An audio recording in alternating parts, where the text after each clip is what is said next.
This might be a little controversial because I've seen it everywhere. They're saying Liverpool got robbed. Liverpool got robbed. Doku hit the guy in the chest. He was studs up. He hit him. It should have been a penalty. But a freeze frame will always lie to you. A freeze frame never tells the full story. Wasted. I've never seen somebody be so good and be so bad. Because if he finished his dinner, nothing else. Game's done. I needed some time to clear my head from that incredible game of football. I'm recording this video about 3 hours after the Liverpool versus Manchester City game. And honestly, I'm still exhausted. And I was on my bed throughout this entire game. The level of quality, the teams that us as Gunners are up against. Guys, we have it all to do. We have so much work ahead of us. And I know the whole story is Arsenal top of the league. Yes, I'm pleased. Yes, I'm pleased that I know Arteta is pleased, and I'll tell you why. Because it's back in our hands. But the task at hand is ridiculous. Right now, if we win every single game, we're champions. It's in our hands. That's what I mean. Now, we know what kind of games we have coming up. We have the City, we have the Manchester United, we have the Tottenham, we have some other teams that will pose a threat because this is the Premier League. So the perfect result for us would have truly been for both teams to lose, but it wasn't possible. Then the next best thing is a draw. And I think this is where every big team wants to be. And I just have so much PTSD from being top for so long last season. Not winning the title for 20 years. You can't blame me for not being overly confident being on top right now. And I don't mean to sound negative. I just want to be a little real about the situation. This result, yes, huge for us. Yes, we're top. But it will not matter if we do not beat City at the Etihad. And I didn't say draw. We absolutely have to beat City. Because this Liverpool team, no other team is going to stop them. I don't see how. If City can't stop them, this team will blow everybody out of the water. We've already done our part. We beat them. We've taken 4 points from them this season. Who else can do that? The level of quality, the level of control they had. Honestly, in the first half, I was wondering if Klopp made a mistake with the lack of steel in the middle. You have Endo, who is quality. I'm coming to Endo. But you have Endo, you have McAllister and Soboslai. There's no real height and strength. These are all pure ballers. Quality, undoubtedly. But there was no steel. There was no Rodri. There was no Declan Rice.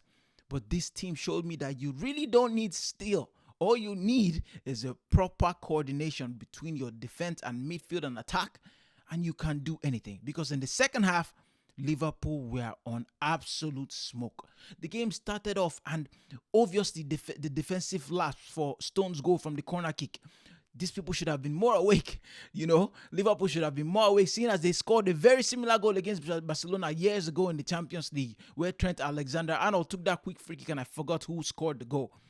But they slept off, and McAllister didn't do his defensive work. Also, Darwin Núñez didn't do his defensive work, and then they let Stones in, and he scored. Brilliant, brilliant corner kick.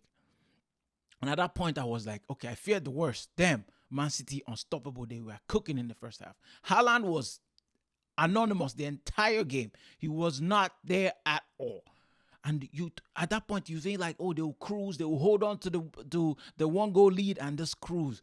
But after the second half, as soon as the second half started, different Liverpool, different team. The fight, the push. They got the penalty just out of force and hard work from Darwin Núñez. He ran through, won the penalty. McAllister stepped up, cruised it home. And then they had two back-to-back beautiful, beautiful plays from Liverpool, which Luis Diaz wasted. I've never seen somebody be so good and be so bad. Because if he finished his dinner, nothing else. Game's done because he had two clear opportunities. And I think he just overthought things and he wasted both of them. To my pleasure. Don't get me wrong. I enjoyed it. But I can't imagine as a Liverpool fan. If you're a Liverpool fan, let me know how you felt about Luis Diaz today. Would you say he had a good game? Or would you say it was a mixed bag like I am saying? Or do you think it was bad? Considering that you guys didn't win the game and he had the power to make you guys get all 3 points today and he failed to do that. This might be a little controversial because I've seen it everywhere. They're saying Liverpool got robbed. Liverpool got robbed. Doku hit the guy in the chest. He was studs up. He hit him. It should have been a penalty. But a freeze frame will always lie to you. A freeze frame never tells the full story. And to me, I don't think it was a clear and obvious error. I don't even think it was a penalty. And I know people will say anywhere else. I heard Klopp say it at the end of the game. He said anywhere else on the field, that would have been a penalty. But in the box is different. And it's just the truth. As sad as it is, we've known this for decades. It's different. The standards are raised when it comes to the 18-yard box for a penalty to be given. And I think if you watch that game in real time, with real pace, you can see that he just hit the ball. Yes, he scraped his chest a little, but he pulled his leg back very quickly. But he got the ball. And he wasn't too high to a point where it's like, okay, it's a foul or it was dangerous play. He didn't hit his head. It was just his chest level. I don't think it was a penalty, and I know I might get berated in the comments for this, but let me know what you think in the comment section. Was it a penalty? Do you think Liverpool were robbed? I don't think so. And I know this might be a little controversial, but I don't think it was a penalty. And I'm really not just saying this because I'm an Arsenal fan and the draw favored me. I just truly did not think it was a penalty. You know, I have to mention these three players that are going under the radar. Endo, the Japanese maestro, who I will admit I did not know too much about before he joined the Liverpool Red. But the quality that man has. He's very experienced. He's 31, so he's not a youngster. But a lot of people didn't know about him, so it seems like he's new to us and we feel like he's young. But nah, the level of quality, the way he was cutting out every single passing lane today was beautiful to see. And I heard that there were so many Japanese people here at Anfield just to watch him and celebrate him. They were definitely given a show today by their man. And then the Kwanzaa, the young defender, absolute brilliant. He was not flawless. He made two big mistakes that could have cost them, but he didn't. But this will happen. You're young. But I thought that his composure, the way he took on Haaland, he took on the role of stopping Haaland with Van Dijk, obviously, and just played through the defense. Sometimes I saw him run out of the back with the ball. Do you know the level of confidence that takes? Geez, the level of confidence. And Bradley, Conor Bradley, I have to mention him. When they took him off, I was like, yo, Klopp, what are you doing? He was causing problems for the Liverpool defense.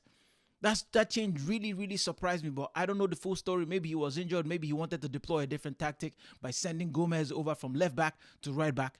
But obviously, they didn't lose out too much because they still created opportunities. They should have scored, but they didn't. Thankfully, Mohamed Salah came on and did his thing, created that second opportunity for Luis Diaz. And he opened up his body too much and then he put it wide. He was trying to be too perfect. Kevin De Bruyne was brilliant in the first half. And when they took him off in the second, it seemed like he was so mad. I don't know. I was trying to lip read to figure out what exactly he was saying to Pep. I don't like to see that. It's a little bit of crybaby-ish for me. But I understand when you're a quality player, I rate De Bruyne so highly. So highly. You never want to come off, especially when you guys haven't done the job. And I know Pep will be thrilled to see that he was angry about not coming off the pitch. And I said this before.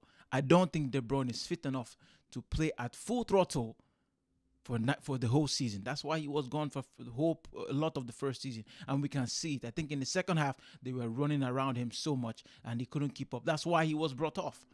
Doku almost stole it at the end, hitting the cross. I think he did very well by taking on Gomez there, hitting it with his left, and just luckily for me and unlucky for him, he hit the post.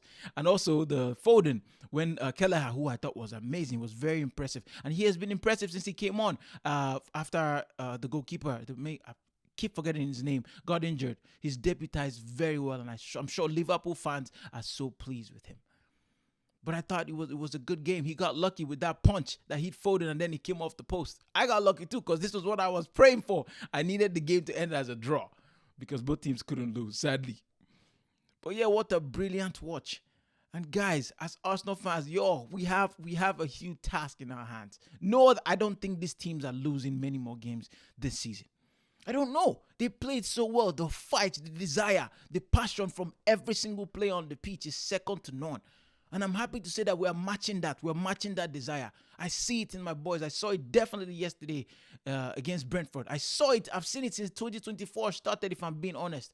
But the PTSD that I went through last season is still there. My belly, there's something in my belly that's not letting me just charge and believe fully.